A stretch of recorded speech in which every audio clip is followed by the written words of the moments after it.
Bonjour à toutes et à tous, bienvenue sur notre nouvelle chronique Cocoon. Nous allons accueillir aujourd'hui un fromager affineur. On ne peut pas acheter le bonheur, mais on peut acheter du fromage, c'est presque pareil. C'est avec cette phrase que la boutique Les Fromages de Thomas vous accueille sur Auxerre. Accueillons dès à présent Thomas Bourriquet, fromager affineur. Bonjour Thomas. Bonjour, merci de m'accueillir. Merci. Alors, j'avais une toute première question qui est relativement simple. Pourriez-vous nous expliquer ce qu'est le métier d'un fromager affineur ? Le métier de fromager affineur, c'est d'amener le fromage sur une maturation qui soit optimum pour la consommation. Alors, ça paraît un peu compliqué quand je dis ça, mais c'est-à-dire que, comme le vin, comme beaucoup de produits, le fromage se consomme à un certain moment. Donc, il faut qu'il soit affiné, qu'il y ait du temps qui soit apporté à ce fromage pour qu'il soit d'une très bonne dégustation. Oui, vous y rajoutez quelques recettes ou quelques aromates supplémentaires, ou comment vous faites en fait pour le faire maturer justement ? Alors c'est le temps, surtout le temps. On a différentes caves d'affinage avec différents degrés de température, donc ce qui permet, en fonction du besoin, de le mettre dans des caves un peu plus chaudes pour qu'il s'attendrisse un peu plus. Ou alors on peut faire comme on fait avec le tonnerre, c'est notre fromage qu'on frotte au ratafia. Donc on a une action manuelle sur le fromage, donc on y incorpore du ratafia sur un fromage de vache. Et en fait ça va le transformer jusqu'à en faire quelque chose de particulier et de très goûtu pour le coup.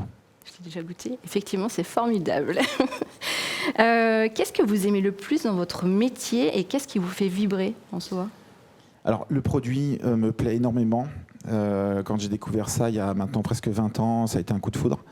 Et en fait, ce que j'ai eu envie de faire, c'est de le partager avec les gens. Et j'ai été professionnel, j'étais grossiste pendant 10 ans et j'ai voulu, je dirais, prêcher la bonne parole et expliquer tout ce métier, tout ce terroir, toute cette passion qui s'anime autour du fromage.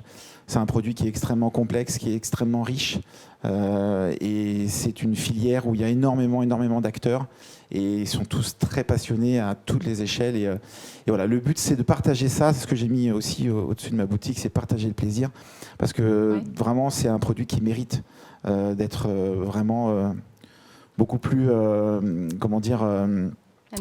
voilà, c'est ça, exactement.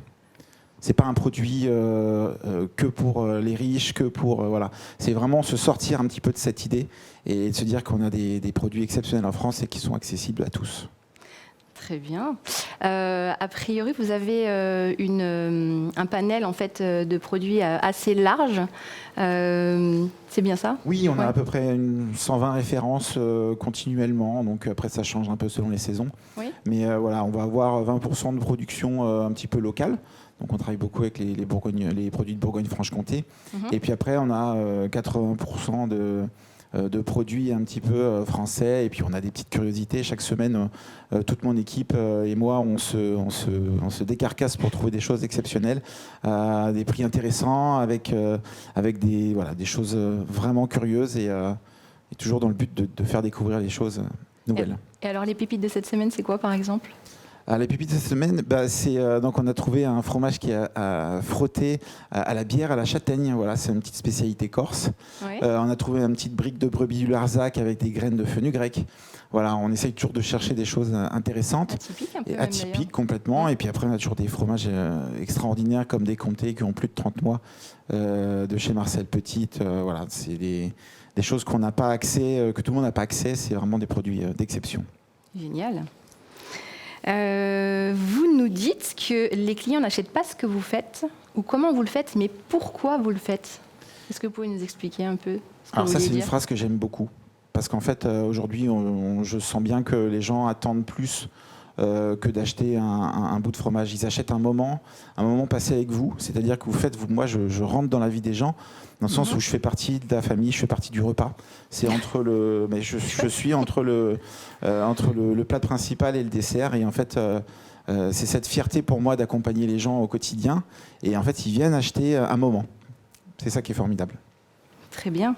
Alors moi, je me suis régalée pendant les fêtes de Noël de certaines de vos spécialités, notamment les rillettes de Roquefort, le brie mendiant au noir, raisin, pistache, ail et mascarpone, un Billie Jean. Donc c'est un chèvre affiné au gin. Donc là, par exemple, vous êtes allé chercher C'est un producteur pour le gin. C'est une distillerie à Tonnerre qui s'est installée il y a 3 ans. Et donc avec qui vous avez mis en place Voilà, exactement. Donc ils font leur propre gin sur la ville de Tonnerre. Et en fait, on a eu l'idée d'associer le gin à un chèvre. Ça, c'est mon collègue qui a des idées incroyables.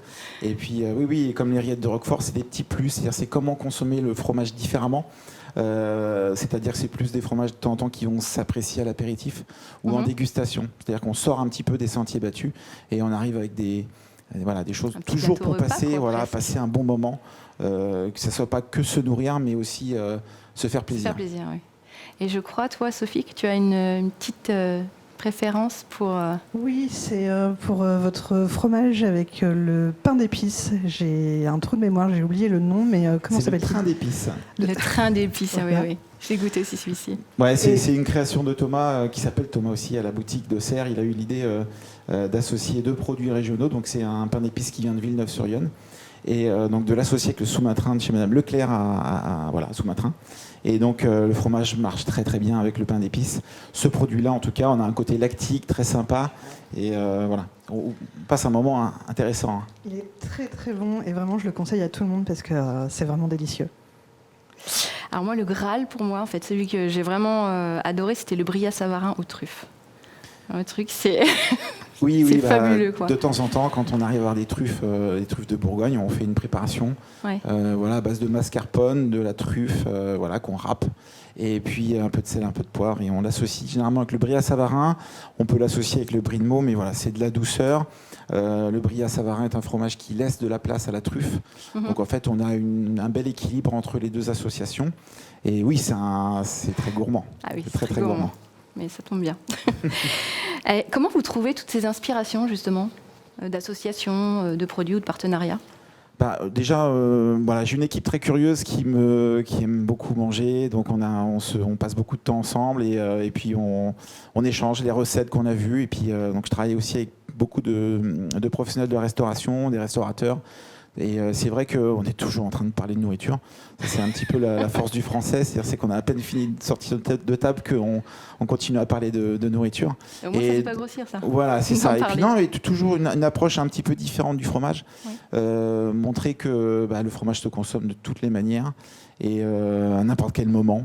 Et avec des associations un peu curieuses. Et c'est ça qui est intéressant aussi. Tout à fait.